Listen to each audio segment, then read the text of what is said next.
In the beginning, there was only darkness at night. Until the day someone managed to turn on the light.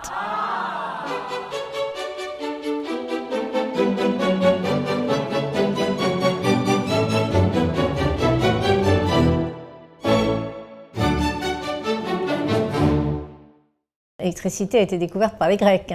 C'était l'ambre, puisqu'on voyait qu'en frottant de l'ambre, on crée des particules électriques. In Greek, the word for amber is electron. So the word electricity was invented.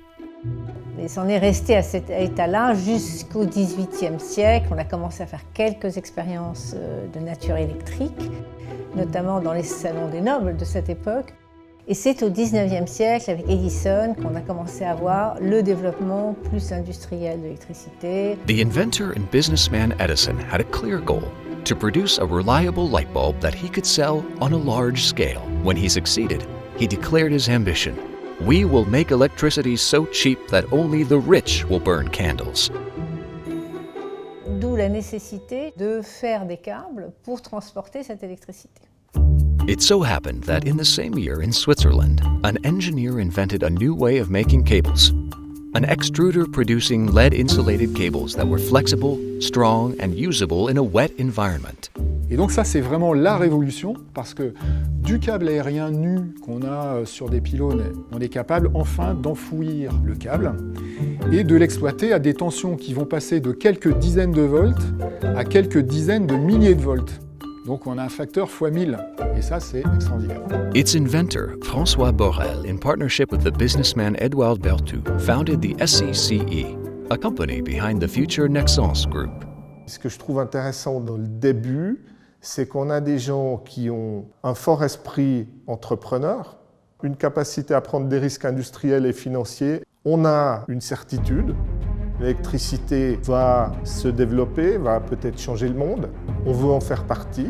Paris, 1881. The very first international electricity exhibition brought together the industrialists of the sector. Berthoud Borel sont allés présenter leur gaine sous plomb. Ils y ont rencontré un certain succès. This visibility led them to being awarded a prestigious project, lighting the Champs-Élysées. Everything needed to be ready for the 1900 Paris World Exhibition. At this event, large numbers of visitors were drawn to the Electricity Pavilion, which is supplied by cables from our company. The crowds were wooed over by the potential of this invisible fluid. Its power heralded a new era. Many electricity companies were founded in the early 20th century, wanting to seize the opportunities provided by this new sector. Skandinaviske Kabel- og Gummifabrikk was established by a German entrepreneur back in 1915. And the reason for this establishment was the development of the industry in Norway and the use of hydropower and the consequent need of cables. And he saw big opportunities here. In France, many companies offered rival technologies and processes, including the Berthoud and Borel Cable Company, now called SFCE. For the French businessman Pierre Azeria, this lack of uniformity was an obstacle to the deployment of electricity. His ambition? Bringing together these different players into a single general electricity company that is national and powerful, the CGE.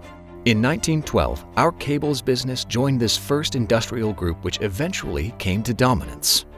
J'avais des clients européens qui étaient clients du groupe depuis plus d'un siècle. The strongest companies began to be well-rooted. The company Skandinaviske Kabel- og Gummifabrikk very soon became a quite big company. One of the products that we actually made back in the 1920s were heating cables. And in fact, we installed heating cables in the Oslo Cathedral back in 1927. And it's just a couple of years ago when these cables were replaced and they had worked for then almost 90 years. During the Roaring '20s, the car industry took off. Cities expanded, electrified, lit up. It was party time. Uh-oh, it's critically important to avoid outages at the height of the party. L'alimentation la plus sécurisée, c'est-à-dire une alimentation qui permet de faire face aux différentes pannes, c'est d'avoir une alimentation maillée. Donc dans les années 1920-1930, on a développé une ceinture autour de Paris qui s'appelait la ceinture d'Hercule. The CGE installed underground cables connecting up 5 power stations located around Paris, and thereby forming the most powerful grid in the world. Alors on a d'abord une ceinture qui serait le tour de la toile d'araignée, et puis ensuite on a des liaisons pénétrantes qui permettent de passer de l'extérieur au centre de Paris. Et aujourd'hui, le réseau parisien continue à être alimenté de la même façon. Interconnections began to be made between countries to strengthen the supply of the grid. Grâce à l'interconnexion, la France et l'Angleterre pourront s'adresser par câble sous-marin leur excédent d'électricité. Désormais, Madame Dupont pourra faire cuire son steak avec de l'électricité anglaise et Madame Smith préparer son thé avec des kilowatts français. De 1945 à 1965, la croissance en Europe était supérieure à 5% l'an. Les 30 glorieuses, ça existait. Et ça existait en particulier dans l'industrie du câble parce qu'il fallait reconstruire tous les réseaux. Donc des taux de croissance extraordinaires. Households procured many electrical appliances. To meet this explosion in energy demand, new cable companies entered the market. In the early 20s, Frank Beaurepaire, a famous Olympic swimmer at the time, developed a tyre manufacturing business and called it Olympic Tyres. It wasn't until the 40s that Olympic Tyres branched out to manufacture rubber cables. The government and the political target in Norway was to have electricity to everyone. And to get electricity to everyone in Norway, you need both land cables and submarine cables. Almost all submarine cables laid in Norway crossing the fjords have been made by Skandinaviske Kabel- and Gummifabrikker. Many of the cables that were installed in the 50s, for example, they are still fully operational and working. Over the years, electricity use kept on rising. The first coal-fired and hydroelectric power stations were no longer sufficient to meet demand. A new production method was needed. In the late 1960s, nuclear power was seen as the solution to large-scale electricity production. In 1970 alone, 37 power stations were under construction and 6 went into service. Electricity was henceforth considered as a commodity to be transferred between countries, as reflected in an increasing number of long-distance projects. In the 1970s, we were given the contract to supply the cable between Norway and Denmark. That cable was the longest, the deepest, with the highest transmission capacity ever made in the world. And that cable was the start of the development of our submarine activity for interconnections worldwide.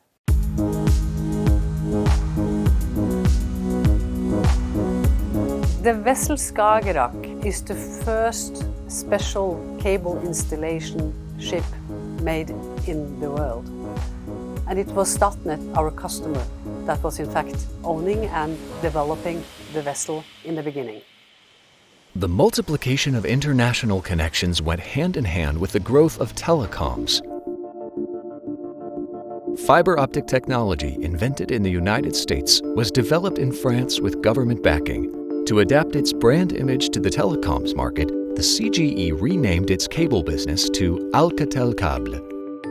Quand on a ouvert le tunnel sous la Manche, un samedi à 12h12, ça a été télévisé dans le monde entier.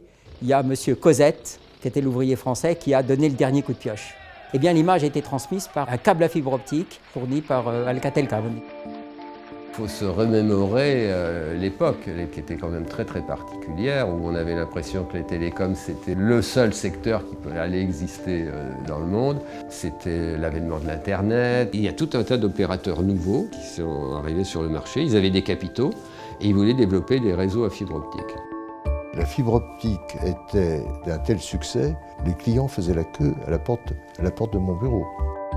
Il disait, bon je casse le marché, je suis prêt à vous payer 2 fois le prix, mais je veux de la fibre. This explosion in demand was also due to a completely new playing field. In 1986, in Britain, Margaret Thatcher began to deregulate the markets in Europe. The large, publicly owned electricity and telecoms monopolies became a thing of the past. The market was now unregulated and open to competition. À l'époque, il y avait une grande dictature des analystes financiers et les analystes financiers poussaient à devenir un pure player. C'était le mot d'ordre. To satisfy the markets, the Alcatel Group decided to position itself as a pure telecoms player and to disperse its industrial activities. Il y avait des usines dans les activités câbles, c'est pas propre tout ça, il fallait être pure player des télécoms. The cables business was therefore privatized and left to its fate. La mise en bourse a été un vrai succès puisqu'on a été sursouscrit 10 fois, c'est-à-dire qu'il y a eu 10 fois plus de demandes que d'actions proposées. The Alcatel Cable arm was now free to begin a new adventure with a new identity. Il y a eu cette recherche de noms, on est parti de 60 000 noms avec une agence spécialisée. Il faut trouver un nom de société qui soit le plus neutre possible et qui se prononce bien, en plus, dans à peu près toutes les langues du globe. Le nom, finalement, c'est un élément fédérateur.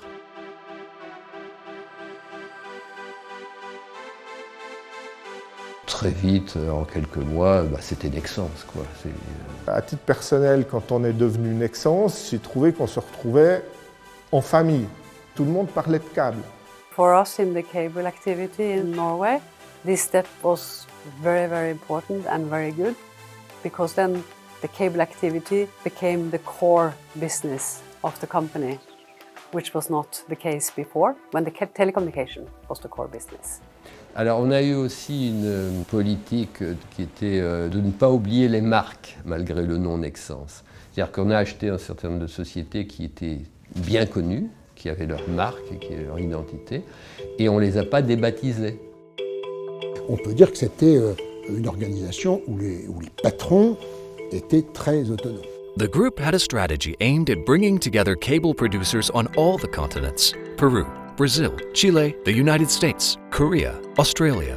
This acquisition by Nexans really gave the organisation not only the resources but also a globalisation view of their business. A lot of our larger major customers in Australia are also global businesses who have also got their head offices in France or in Europe.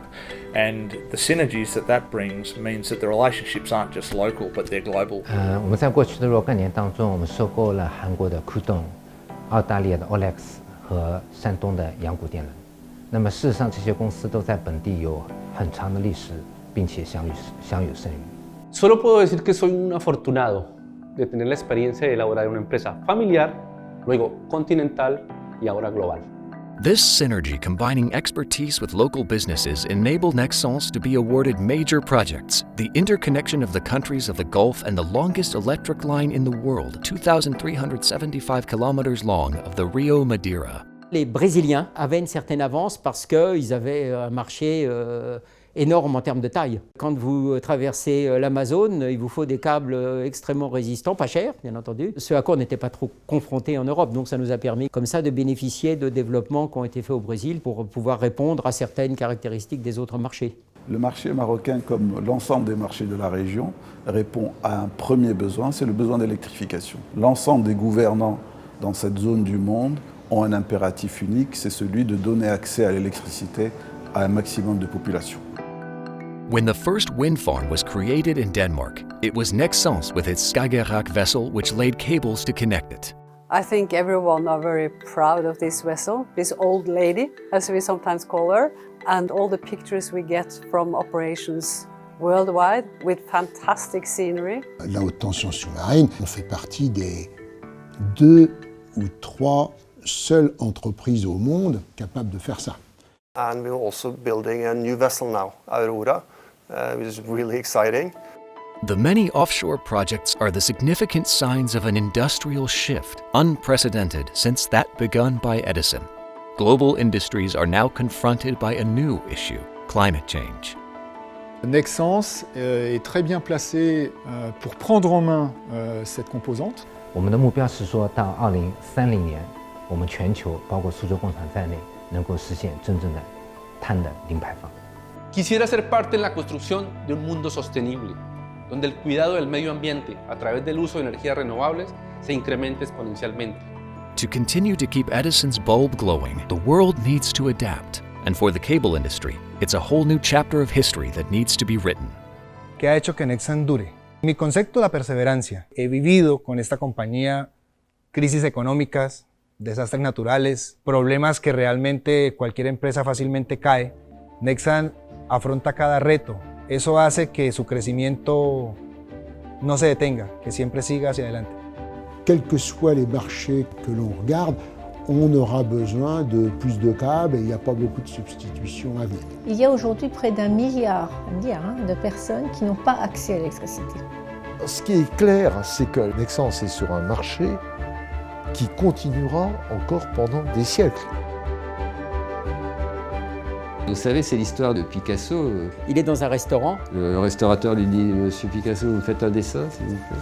Alors Picasso il fait un petit dessin, il tend le papier, il dit « bah voilà, c'est 10 000 francs ». Mais Monsieur Picasso, vous avez pris 5 minutes pour faire ça. Non, j'ai mis 30 ans pour faire ça. Et ben c'est ça. Le savoir-faire, c'est quelque chose qu'on a acquis. On a passé du temps, on a perdu de l'argent, jusqu'au moment où on trouve le bon process, la bonne machine, le bon produit.